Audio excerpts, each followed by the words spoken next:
Hello friend, स्वागत है आपका हमारे यूट्यूब चैनल निमिजीनेट एजुकेशन में। मैं शशि सोनी आप सभी लोगों का स्वागत करती हूँ और उम्मीद करती हूँ आप सभी लोगों की तैयारी अच्छी चल रही होगी। आपने कल वाला वीडियो देखा होगा। हमारी जो रिसर्च है वो शुरू हो गई है। कल जो हमारा वीडियो बनाया हुआ था वो हमारा पहली क्लास थी, रिसर्च की। अभी हम लोगों ने रिसर्च शुरू किया है। यूनिट 5 हमारी ख़त्म हो चुकी थी और अभी हम लोग जो बात कर रहे हैं वो यूनिट 6 पार्ट ए की। हमारा पार्ट ए चल रहा है। पार्ट ए में कल जो हमने पढ़ाया था वो हमारी पहली क्लास हुई थी, ठीक है। तो हम लोगों ने इसमें क्या क्या पढ़ा था? शैक्षिक शोध का अर्थ, कि शैक्षिक शोध होता क्या है, एजुकेशनल रिसर्च होती क्या है, ठीक है, इसका अर्थ पढ़ा था। इसके विषय क्षेत्र पढ़े थे, scope, meaning and scope of educational research, ठीक है, इसके विषय क्षेत्र पढ़े थे। वैज्ञानिक पद्धति का अर्थ, वैज्ञानिक पद्धति होती क्या है, आपको ये बताया था। वैज्ञानिक पद्धति जिस चीज़ को विज्ञान मानता है उसी को विज्ञान मानता है। जिस चीज़ को विज्ञान मानता है उसमें ऑब्जर्वेशन होता है। यदि हम कोई बात आपसे कहते हैं और यदि आप उस बात का ऑब्जर्वेशन, निरीक्षण नहीं कर सकते हैं, वेरिफिकेशन नहीं कर सकते हैं, जनरलाइजेशन नहीं कर सकते हैं, तो वो क्या होगा? वैज्ञानिक नहीं होगा। और वैज्ञानिक क्या करते हैं? वैज्ञान ये भी करते हैं, यदि उनको कोई बात कही जाती है, जब तक वो अपने तरीके से उसको सिद्ध नहीं कर लेते हैं तब तक उसको क्या सत्य नहीं मानते, भले वो चीज़ सत्य हो, ठीक है, भले वो चीज़ सत्य है। क्योंकि हमने कहा धरती में गुरुत्वाकर्षण बल होता है, इसीलिए चीज़ें ज़मीन पे गिरती हैं। लेकिन वो इस बात को जब तक नहीं मानेंगे, जब तक उसका ऑब्जर्वेशन, निरीक्षण नहीं कर लेंगे, उसको वेरिफिकेशन नहीं कर लेंगे और उसको जनरलाइजेशन नहीं कर लेंगे कि यदि यहाँ पर हम कोई चीज़ फेंकते हैं तो वो ज़मीन पर गिरती है और यदि हम दूसरी जगह भी चीज़ फेंकेंगे तो ज़मीन में गिरती है या नहीं गिरती है, ठीक है। तो वैज्ञानिक पद्धति यही होती है कि यहाँ पे हम क्या करते हैं कि चीज़ों को ऑब्जर्वेशन करते हैं, उनका वेरिफिकेशन करते हैं और जनरलाइजेशन करते हैं। इसकी एक हमने आपको डेफिनेशन भी बताई थी। वैज्ञानिक विधि का तात्पर्य उन प्रविधियों से है, वैज्ञानिक पद्धति का तात्पर्य उन प्रविधियों से है जिनका उपयोग ज्ञान की खोज में वैज्ञानिकों द्वारा किया जाता है, ठीक है। जिस चीज़ों को वैज्ञानिक मानते हैं उसी को क्या कहते हैं? वैज्ञानिक पद्धति कहते हैं। क्योंकि वो क्या कहते हैं, जो भी चीज़ें करते हैं, जो भी रिसर्च करते हैं, उन पर क्या परिस्थिति को नियंत्रित करके करते हैं कि बाहर की चीज़ों, जो बाहर से चीज़ें हैं उनका उसमें इन्वॉल्वमेंट ना हो, जो रिसर्च हो वो हमारी कैसी हो? शुद्ध हो, ठीक है। तो यहाँ पे जो कंट्रोल होता है, सिचुएशन को कंट्रोल करते हैं, जो वेरिएबल्स होते हैं, जो चर होते हैं, उनके आपस में संबंध को देखते हैं, उनके प्रभाव को देखते हैं। जो अभी आप आगे चल के पढ़ेंगे, जो चर होंगे, आश्रित चर, निराश्रित चर जो होते हैं, ठीक है, हाइपोथेसिस होती है।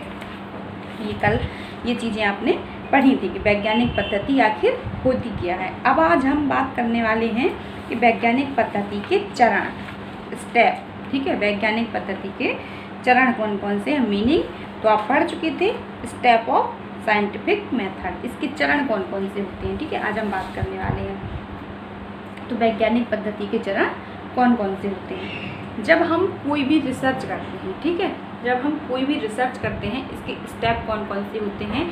सबसे पहले हमारे पास क्या होती है? प्रॉब्लम होती है, समस्या होती है, तभी तो हम कोई रिसर्च करते हैं, किसी भी चीज़ को खोजते हैं। यदि हमारे पास कोई भी प्रॉब्लम, समस्या नहीं होगी तो हमको आवश्यकता ही नहीं होगी किसी भी चीज़ को खोजने की या किसी भी चीज़ की जानकारी लेने की। जब हमारे पास प्रॉब्लम होती है, हमारे पास समस्या होती है, तो उस समस्या के समाधान के लिए हम क्या करते हैं? खोज करते हैं या अनुसंधान करते हैं या रिसर्च करते हैं, ठीक है। तो जो आपका स्टेप में वैज्ञानिक विधि के चरण, आप लिख लीजिए स्टेप, ठीक है। स्टेप की बात हो रही है यहाँ पे कि सबसे पहले क्या होता है कि समस्या का चयन, क्या करते हैं? समस्या का चयन, सिलेक्शन ऑफ प्रॉब्लम, ठीक है, प्रॉब्लम को सिलेक्ट करते हैं। लेकिन समस्या कैसी होनी चाहिए? वैज्ञानिक। और हमने आपको बताया कि वैज्ञानिक प्रॉब्लम कैसी होती है, वैज्ञानिक समस्या कैसी होती है? जिसको हम ऑब्जर्वेशन कर सकें, उसको हम वेरिफिकेशन कर सकें, उसको हम निरीक्षण कर सकें और उसको सत्यापित कर सकें और तीसरी चीज़ उसको जनरलाइजेशन कर सकें, उसकी समस्या को विश्लेषण कर सकें, ठीक है, उसको एनालिसिस कर सकें। इस तरीके की प्रॉब्लम को रिसर्च में शामिल किया जाता है। जैसे यदि मैं आपसे कहूँ कि मुझको भगवान दिखाई देते हैं या मेरे घर का काम भगवान कर जाते हैं, ठीक है, या कोई भूत है जो मेरे घर का काम कर देता है, तो क्या आप इस बात को मान लेंगे? भले मान लेंगे, लेकिन तब तक वैज्ञानिक इस बात को जब तक नहीं मानेंगे, जब तक वो ऑब्जर्वेशन आकर खुद नहीं देख लेंगे, जब तक वो विज्ञान के तरीके से उसको सिद्ध नहीं कर लेंगे, जब तक वो उसको निरीक्षण नहीं कर लेंगे। जब निरीक्षण नहीं होगा तो वेरिफिकेशन नहीं होगा, जब वेरिफिकेशन नहीं होगा तो क्या? जनरलाइजेशन नहीं होगा। यदि हमारे घर का काम भगवान कर सकते हैं तो सभी के घर का कर सकते हैं। यहाँ पे उन चीज़ों को माना जाता है, उन बातों को माना जाता है कि जो बात मेरे लिए सही है वही बात आपके लिए भी सही होगी। जनरलाइजेशन, सामान्यीकरण इसी को कहते हैं कि जो बात मेरे ऊपर लागू होती है वो बात आप सभी के ऊपर भी लागू होती है। ठीक है, तो यहाँ पे हम सबसे पहले जो देखेंगे वो ये देखेंगे कि समस्या, ठीक है, समस्या की पहचान, समस्या का चयन करेंगे। और समस्या कैसी होनी चाहिए? वैज्ञानिक होनी चाहिए, जिसको हम ऑब्जर्वेशन कर सकें, वेरिफिकेशन कर सकें और उसको जनरलाइजेशन, सामान्यीकरण भी कर सकें। ठीक है, तो सबसे पहले हम समस्या को देख लेंगे, समस्या का निर्धारण कर लेंगे। लेकिन समस्या का निर्धारण कैसे करेंगे? वहाँ से समस्या कैसी हो, उससे संबंधित हमको आंकड़े मिल सकें। ठीक है, उससे आंकड़े कैसे? मान लीजिए कोई प्रॉब्लम है, अब उससे संबंधित डाटा हमको मिल सके कि कोई भी समस्या है, तो उससे संबंधित जब तक हमको डाटा नहीं मिलेगा, आंकड़े नहीं मिलेंगे, तो उस समस्या पर हम रिसर्च कैसे करेंगे? ठीक है, तो उस समस्या के, उस प्रॉब्लम ऐसी होनी चाहिए जिससे हमको उसके आंकड़े और डाटा आसानी से प्राप्त हो सके। ठीक है, तो हमारे यहाँ पे समस्या का चयन कर लेते हैं या टॉपिक का चयन कर लेते हैं और उसको क्या करते थे, जहाँ कहीं भी हम कोई रिसर्च शोधकर्ता, रिसर्चर कोई शोधकर्ता रिसर्च कर रहा है तो वहाँ के जो एरिया होता है उसको डिस्क्राइब कर लेते हैं, उसका सीमांकन कर लेते हैं। क्योंकि जहाँ भी हम रिसर्च कर रहे हैं, यदि हम प्रॉब्लम है हमारे पास तो वहाँ का जो एरिया होगा उसको भी हम डिस्क्राइब करेंगे और जो समस्या है उससे संबंधित जो भी डाटा है, जो भी मान लीजिए कोई किताबें हैं, जो भी पत्र पत्रिकाएं हैं, उनको देखेंगे, उनको पढ़ेंगे, तो उससे क्या होगा? हमारी समस्या को सॉल्व होने की, उससे हमारी समस्या को सॉल्व होने के समाधान मिल जाएगा। तो मतलब कि जो हमारी समस्या होती है, तो जो रिसर्चर होता है, शोधकर्ता होता है, वो उस समस्या से संबंधित सूचनाओं को इकट्ठा करता है और उससे संबंधित जो जानकारी होती है, उस जो साहित्य होते हैं उनकी समीक्षा करता है, जानकारी इकट्ठी करता है, सूचना भी इकट्ठी करता है उस प्रॉब्लम से रिलेटेड, कि कोई भी हमारी समस्या है उससे रिलेटेड वो चीज़ों को पढ़ता है कि ये हमारी समस्याएं कैसे दूर होगी, जो प्रॉब्लम है। ठीक है, मान लीजिए कोई प्रॉब्लम है हमारे पास, तो यहाँ पे क्या करते हैं? सबसे पहले हम समस्या का चयन करते हैं और समस्या के चयन के लिए पहली बात ये देखते हैं कि वो समस्या कैसी होनी चाहिए? वैज्ञानिक होनी चाहिए, जिसको हम निरीक्षण कर सकें, ऑब्जर्वेशन कर सकें, उसको जनरलाइजेशन कर सकें और उसका वेरिफिकेशन कर सकें। ऐसी प्रॉब्लम को ही हम वैज्ञानिक प्रॉब्लम कहते हैं। ठीक है, दूसरी इसके बाद होगी परिकल्पना का निर्माण, हाइपोथेसिस। ठीक है, परिकल्पना का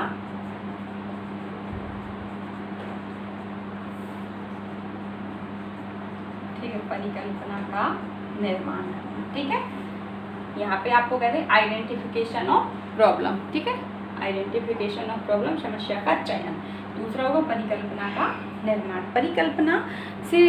परिकल्पना को बहुत से लोग होते हैं, बहुत टफ लगती है कि जो परिकल्पना होती है, बहुत लोगों को लगता है कि ये परिकल्पना बहुत ही ज़्यादा टफ होती है, लेकिन आज वास्तविक रूप में हम बताएंगे कि आखिर परिकल्पना होती क्या है। ठीक है, फॉर्मुलेशन ऑफ हाइपोथेसिस, परिकल्पना को इंग्लिश में हाइपोथेसिस कहते हैं, कि फॉर्मुलेशन ऑफ हाइपोथेसिस। तो जो परिकल्पना होती है, परिकल्पना क्या होती है कि मान लीजिए जो हमने समस्या, जो हमारे पास प्रॉब्लम थी, ठीक है, कोई भी प्रॉब्लम थी, अब उस प्रॉब्लम का संभावित समाधान, जो परिकल्पना होती है वो हमारे एक मन का विचार होता है। ठीक है, कुछ भी नहीं होती है, परिकल्पना एक हमारे मन का विचार होता है कि परिकल्पना की हम उसके बारे में, जो हमारी समस्या है उसके बारे में हम अपने मन में विचार करते हैं। ठीक है, जैसे प्रॉब्लम क्या है, मान लीजिए हमारा नेट क्वालिफिकेशन, जो नेट का एग्ज़ाम है वो कैसे पास होगा। ठीक है, नेट की एग्ज़ाम की हम तैयारी कर रहे हैं। ठीक है, तो नेट एग्ज़ाम, ठीक है, तो इसके लिए प्रॉब्लम है, भाई हमारा नेट क्वालिफाई नहीं हो रहा है, तो इसके लिए हम क्या, हमारी ये प्रॉब्लम है, तो हम इसके लिए तैयारी करते हैं, खूब सारी मेहनत करते हैं। तो ये हमारी क्या हो गई, प्रॉब्लम हो गई। इसके बाद जो हम परिकल्पना बनाते हैं, परिकल्पना हमने आपको बताया मन का विचार होता है, ठीक है। जो हमारे विचार होते हैं उसको परिकल्पना कहते हैं। लेकिन विचार कैसे होते हैं, विचार अदर कहीं से नहीं होते हैं और किसी जगह से नहीं, केवल नेट एग्जाम की ही जो हमारी समस्या है उसी के अंदर में जो हमारे मन में विचार आते हैं, ठीक है। ऐसा नहीं कि हमारी समस्या है, नेट एग्जाम पास नहीं हो रहा है और हम विचार बनाए क्या कि अदरवाइज कोई घरेलू कोई बात, जो मान लीजिए कोई भी समस्या है उसके बारे में हम मन में परिकल्पना बनाएं कि ऐसा काम हो जाएगा या मेरी शादी हो जाएगी, कुछ भी कह सकते हैं कि मेरी शादी नहीं हो रही है, शादी हो जाएगी, या मान लीजिए कुछ भी और भी कोई, या मेरी नौकरी लग जाएगी। तो ये परिकल्पना नहीं, केवल हम परिकल्पना किससे, परिकल्पना हम अपनी प्रॉब्लम के हिसाब से बनाएंगे, जो हमारी समस्या होगी उसके आधार पर ही हम परिकल्पना बनाएंगे, ठीक है। तो इसमें मान लीजिए जो हमारा समस्या है कि नेट एग्ज़ाम हमारा पास नहीं हो रहा है, तो अब परिकल्पना इसकी क्या बनेगी, हम खूब मेहनत कर रहे हैं, खूब सब कुछ कर रहे हैं, तो परिकल्पना हमारी बनेगी कि क्या हमारा इस बार नेट क्वालिफाई हो जाएगा। मान लीजिए हमने खूब मेहनत की, ठीक है, खूब मेहनत की, इसके बाद हम मन में विचार करते ही हैं, सभी लोग करते हैं। तो मन की जो परिकल्पना होती है, तो कोई भी रिसर्चर जब शोध करता है और शोध करने के लिए कोई समस्या का चयन करता है और समस्या जब उसको मिल जाती है तो समस्या के चयन के बाद वो अपने मन में विचार करता है कि क्या हमको इस समस्या का समाधान मिलेगा या नहीं मिलेगा। तो यही परिकल्पना होती है कि क्या हमारा नेट क्वालिफाई हो जाएगा या नहीं हो जाएगा। और यदि उसका नेट क्वालिफाई हो जाता है तो उसकी जो परिकल्पना होती है वो सत्य हो जाती है, और यदि उसका नेट क्वालिफाई नहीं होता है तो उसकी परिकल्पना क्या हो जाती है, गलत हो जाती है। तो परिकल्पना केवल एक मन का विचार होता है, लेकिन मन का विचार ऐसे ही नहीं होता है कि कहीं से भी हमने ले लिया, केवल हमारी समस्या से रिलेटेड जो मन के विचार होते हैं कि हमारा नेट क्वालिफाई होगा या नहीं होगा। तो आपको समझ में आया कि परिकल्पना क्या हुआ, कि हमने जो हमारी समस्या थी उससे रिलेटेड हमने परिकल्पना बनाई, ठीक है। तो इसको हम कहते भी हैं, किसी समस्या का संभावित समाधान ही परिकल्पना या प्राकल्पना या हाइपोथेसिस होता है, ठीक है। तो यहाँ पे डेफिनेशन लिख लीजिए कि किसी समस्या का संभावित समाधान ही प्राकल्पना या परिकल्पना होता है।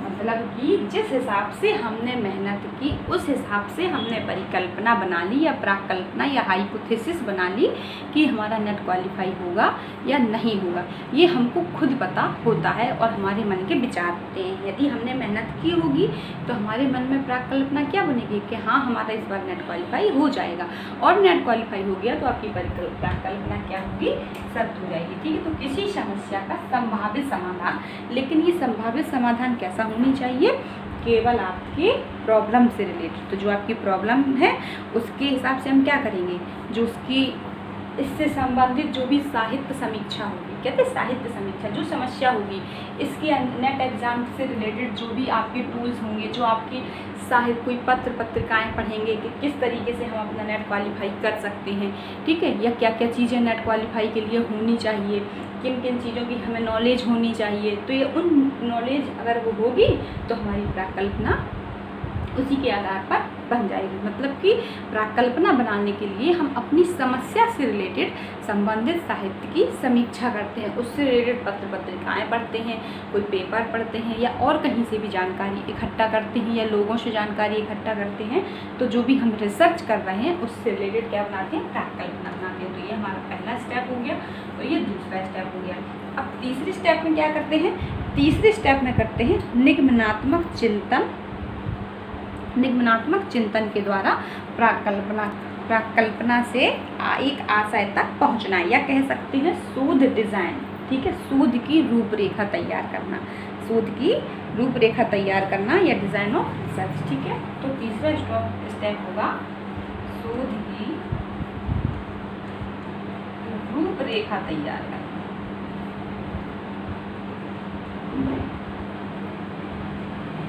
यहाँ पे क्या करते हैं, जो हमने यहाँ पे परिकल्पना बनाई, हाइपोथेसिस बनाई, इसी के हिसाब से यहाँ पे हम क्या करते हैं कि शोध की एक डिज़ाइन बनाते हैं कि हमको क्या क्या करना है, किस तरीके का न्याय दर्श का चयन करना है, कितने लोगों को सैंपल में लेना है, किस तरीके के उपकरणों का चयन करना है। तो यहाँ पे हम क्या करते हैं, डिज़ाइन बनाते हैं। और निगमनात्मक तर्क, ठीक है, निगमनात्मक तर्क के द्वारा,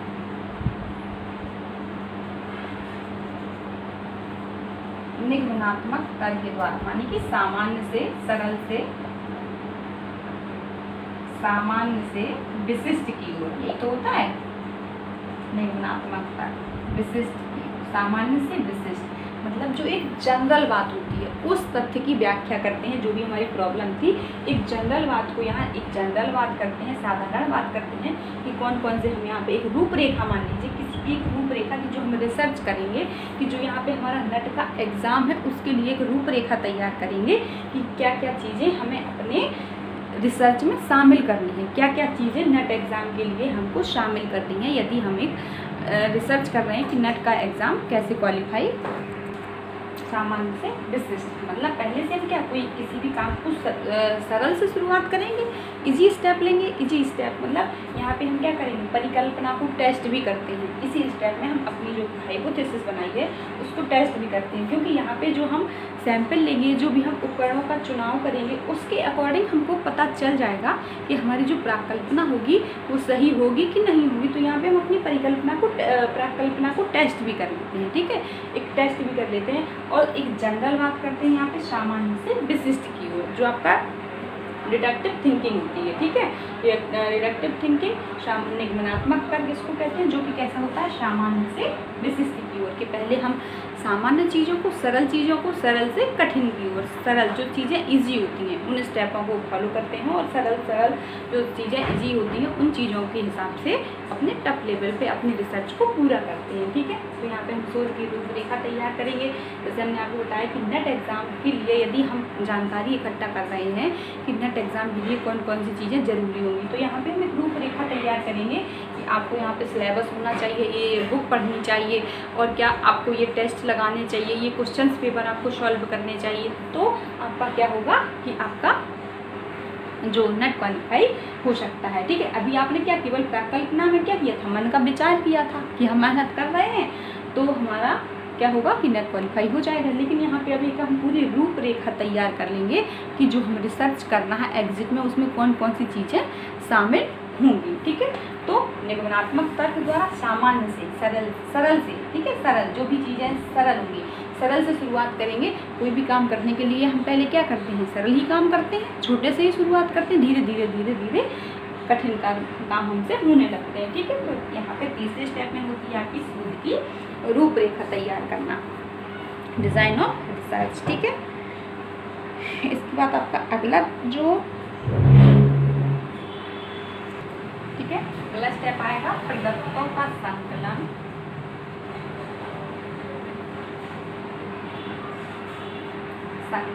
एवं विश्लेषण।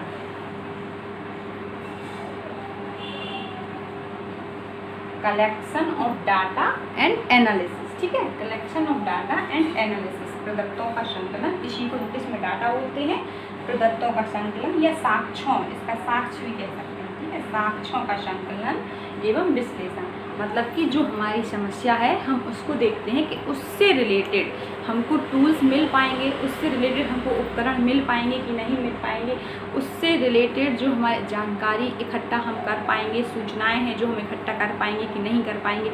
मान लीजिए कि हमने कोई आउट एरिया या पहाड़ी एरिया पर हम रिसर्च कर रहे हैं, ठीक है, तो अब वहाँ जाके हमको पहाड़ी एरिया पर हमको रिसर्च हम कैसे करेंगे, वहाँ की हमें जानकारी कैसे मिलेगी, वहाँ तक हम पहुँच पाएंगे कि नहीं पहुँच पाएंगे, वहाँ पर जो हमारे साधन हैं वहाँ पे हम कैसे जाएंगे, यातायात के साधन क्या होंगे, वहाँ पे सूचना कैसे करेंगे, मतलब कैसे हम वहाँ पे रिसर्च करेंगे। तो हम ऐसी समस्या को यहाँ पे चुनाव करते हैं, ऐसी समस्या को चुनते हैं, ऐसी प्रॉब्लम को चुनते हैं कि जिससे रिलेटेड हमको क्या उनके डाटा मिल सके और उनको हम विश्लेषण कर सकें, ठीक है। तो डाटा का हम यहाँ पर हम क्या करते हैं, पहले तो हम प्रदत्तों का संकलन करते हैं, डाटा को कलेक्ट करते हैं, कलेक्शन ऑफ डाटा। इसके बाद हम क्या करते हैं, डाटा को विश्लेषित करते हैं, विश्लेषण करते हैं, ठीक ठीक है। तो जो प्रदत्त संकलन होता है वो किसको कहते हैं कि जो भी हम रिसर्च कर रहे हैं, शोध प्रक्रिया के संचालन के लिए जो भी जानकारी हम इकट्ठा करते हैं, ठीक है, कहीं से भी जो जानकारी हम इकट्ठा करते हैं उसी को क्या कहते हैं, उसी को प्रदत्त संकलन कहते हैं या साक्ष्य संकलन कहते हैं या प्रदत्तों का संकलन, उसी को डाटा का कलेक्शन कहते हैं, कलेक्शन ऑफ डाटा। जो भी हमको जानकारी मिलती है, जो भी हम उपकरणों का यहीं पर चुनाव करते हैं कि कौन कौन से उपकरण हम अपने रिसर्च में यूज करेंगे, ठीक है। और जो जानकारी हम इकट्ठा कर रहे हैं वो कहाँ से कर रहे हैं, प्राथमिक स्रोत होते हैं, द्वितीयक स्रोत होते हैं, हम किसी से पूछ के जानकारी इकट्ठा कर रहे हैं या हम स्वयं वहाँ जाकर जानकारी इकट्ठा कर रहे हैं। तो जो भी जानकारी हमारी प्रॉब्लम से रिलेटेड होती है, समस्या से रिलेटेड जो भी जानकारी होती है, इसलिए को हम क्या कहते हैं कि प्रदत्तों का संकलन। जैसे मान लीजिए कि जब कभी भी कोई जनगणना होती है, ठीक है, जनगणना होती है तो जनगणना वाले हमारे घर आते हैं तो उनके पास एक इस तरीके का फॉर्मेट बना हुआ होता है। तो वो आपसे ये पूछते हैं कि कितने लोग आपके घर में शिक्षित हैं, कितने लोग अशिक्षित हैं। तो यहाँ पे वो क्या करते हैं, भरते चले जाते हैं कि कितने लोग शिक्षित हैं और कितने लोग अशिक्षित हैं।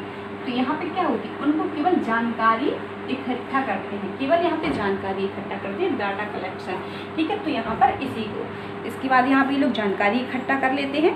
इसके बाद क्या करते हैं, इसके बाद यहाँ पे ये कोई रिजल्ट नहीं निकालते, केवल डाटा का कलेक्शन करते हैं, पूछते भरे आपसे केवल जानकारी इकट्ठा करते हैं और अपने इस फॉर्मेट को भर लेते हैं, ठीक है।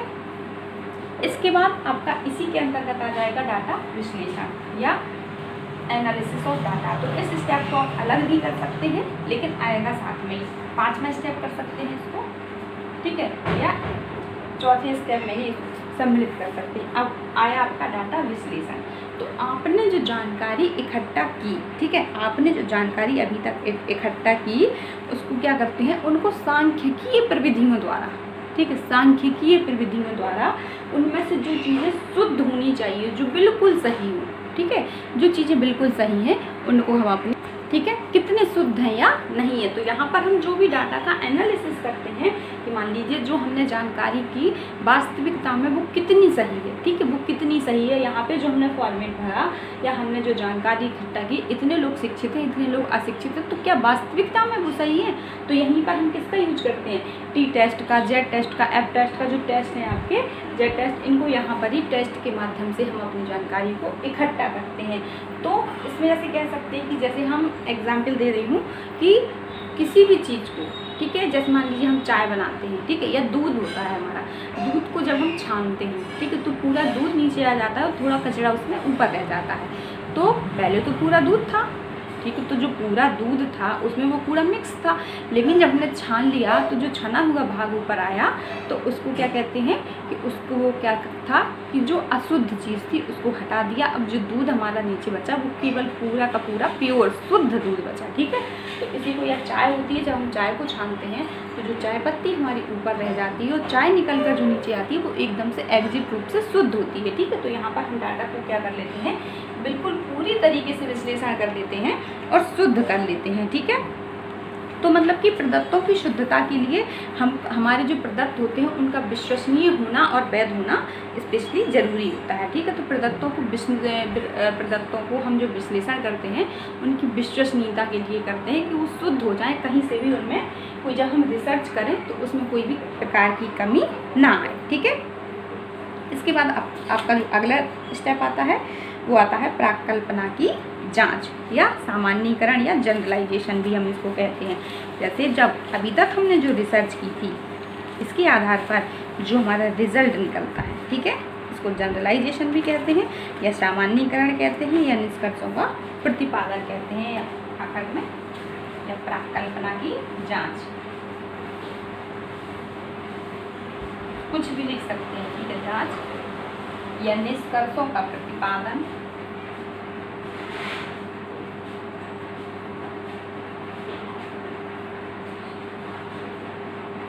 या इसको लिख सकते हैं सामान्यीकरण,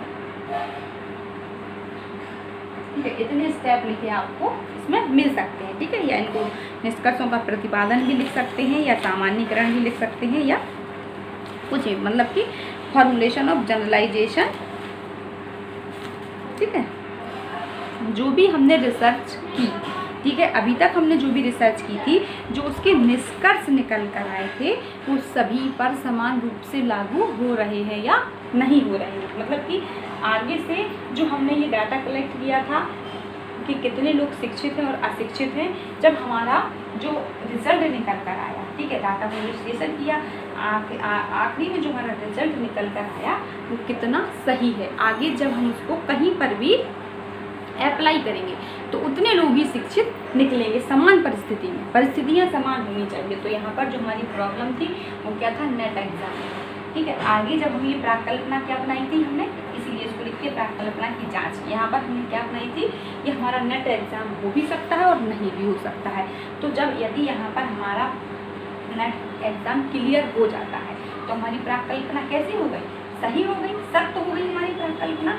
तो अब इसको हम जनरलाइजेशन कैसे करते हैं कि सेम इसी परिस्थिति में सेम नेट एग्जाम के लिए, केवल नेट एग्जाम के लिए रिसर्च हुई है, ठीक है। ऐसा नहीं है कि CTET हो जाए, CTET या UPTET, इस तरीके से नहीं। तो सेम इसी एग्जाम के लिए यदि हम इस तरीके की शोध की रूपरेखा तैयार करेंगे और इसी को डाटा को कलेक्शन करेंगे और उनका एनालिसिस करेंगे, तो जो भी रिजल्ट आएगा तो सेम उसी परिस्थिति में कोई दूसरा व्यक्ति भी रिसर्च करेगा तो उसका क्या होगा, उसका नेट एग्ज़ाम हो जाएगा। यदि यहाँ पे इसका नेट एग्ज़ाम होता है तो मतलब जो भी रिजल्ट आते हैं वो कैसे होते हैं, जनरलाइजेशन, सामान्यीकरण करते हैं, ठीक है। तो जो निष्कर्ष निकल कर आते हैं उनको हम सामान्यीकरण करते हैं और उसी के आधार पर निष्कर्ष निकालने के बाद ही निष्कर्षों का सामान्यीकरण किया जाता है। निष्कर्ष निकला हमारा, निष्कर्ष में नेट क्वालिफाई हो गया, तो अब हम कह सकते हैं कि आप इस तरीके से यदि पढ़ाई करेंगे, इन सोर्सों को इकट्ठा करेंगे, इन किताबों को पढ़ेंगे तो आपका क्या होगा, नेट क्वालिफाई हो जाएगा, ठीक है। बात समझ में आई? तो ये स्टेप हो, ठीक है। और यदि हमारा नेट क्वालिफाई नहीं होता, ठीक है, मान लीजिए हमने सभी कुछ किया, सारी चीज़ें की, डाटा को कलेक्शन भी किया, डाटा का एनालिसिस भी किया, प्रॉब्लम भी सिलेक्ट की, हाइपोथेसिस भी बनाई, लेकिन फिर भी हमारा क्या हुआ, नेट क्वालिफाई नहीं हुआ, तो हम क्या करेंगे, अपने इसमें मॉडिफिकेशन करेंगे, मॉडिफाई करेंगे, इसमें फिर से सुधार करेंगे और सुधार करने की कोशिश करेंगे कि आगे का जो रिजल्ट आए वो अच्छा आए, वो हमारा रिजल्ट कैसा हो, सही हो, मतलब कि हमारी रिसर्च पूरी तरीके से सही होनी चाहिए, ठीक है। तो जो रिजल्ट हमारा निकल कर आया उनको सभी लोगों पर बराबर लागू करते हैं। इसको कहते हैं सामान्यीकरण, जनरलाइजेशन, कि जो चीज़ें मेरे लिए सही हैं वो चीज़ें आप लोगों के लिए भी 100% सही होंगी। अगर वो चीज़ें मेरे लिए सही नहीं है तो 100% वो आपके लिए भी सही नहीं होंगी, ठीक है। तो जो हम रिसर्च करते हैं, रिसर्च के बाद जो हमारा रिजल्ट आता है उनको हम जनरलाइजेशन करते हैं, सभी लोगों पर बराबर बांटते हैं। यदि उसमें कुछ कमियां रह जाती हैं, जो हमने परिकल्पना बनाई थी वो सत्य नहीं होती है, असत्य हो जाती है, ठीक है, तो उसमें हम क्या करते हैं, उसमें संशोधन करते हैं, परिमार्जन करते हैं, उसको मॉडिफिकेशन करते हैं। तो इसके बाद फिर से दोबारा से उसको रिसर्च करते हैं, ठीक है। तो इसके बाद अंत में इसी के अंतर्गत यहाँ पे परिकल्पना की जांच भी हो गई। ये जो परिकल्पना बनाई थी, निष्कर्षों का प्रतिपादन, जो निष्कर्ष निकल कर आए उनको विश्लेषित करते हैं और सामान्यीकरण, जनरलाइजेशन करते हैं। इसके बाद सबसे लास्ट में इसमें सुझाव भी देते हैं, ठीक है। सुझाव क्या देते हैं कि मैंने रिसर्च की तो इसमें हमने ये किया, इस तरीके से किया, तो आगे जब आप रिसर्च करेंगे तो ये करेंगे या इस तरीके से करेंगे, ये इन स्टेपों को फॉलो करेंगे। तो कहते हैं कि जो वैज्ञानिक जो आपकी स्टेप होते हैं वैज्ञानिक विधि के, उसमें ये स्टेप होने चाहिए। यदि उस विधि में ये स्टेप नहीं होते हैं तो वो कैसी होती है, वैज्ञानिक विधि नहीं होती है या वैज्ञानिक पद्धति नहीं होती है। तो मतलब कि वैज्ञानिक विधि के ये स्टेप होने ही चाहिए और ये स्टेप होते हैं। यदि कोई भी विधि में ये स्टेप नहीं होते हैं तो विधि वैज्ञानिक नहीं मानी जाएगी, ठीक है। तो ये थे आपके चरण या स्टेप, ठीक है। आगे आपके सिलेबस में क्या है, वैज्ञानिक पद्धति के अभिलक्षण, ठीक है। कौन कौन से लक्षण होते हैं वैज्ञानिक पद्धति के। अभी तक तो हमने बात की स्टेप की, जब हम कोई भी किसी भी प्रॉब्लम पर रिसर्च करेंगे, किसी भी समस्या पर रिसर्च करेंगे तो कौन कौन से स्टेप उसमें करेंगे जो कि वैज्ञानिक होते हैं, ठीक है। इनकी बात की। अब है वैज्ञानिक पद्धति के अभिलक्षण। सिलेबस के अकॉर्डिंग चल रही हूँ, आप लोग सिलेबस को भी देखकर चलिएगा।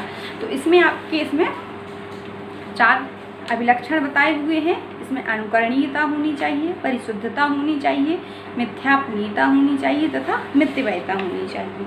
ठीक है, कैरेक्टरिस्टिक ऑफ साइंटिफिक मेथड। ठीक है, तो कौन कौन से वैज्ञानिक पद्धति के विशेषताएं हैं या अभिलक्षण हैं। ठीक है, तो इनके बारे में हम कल चर्चा करेंगे। आज के लिए बस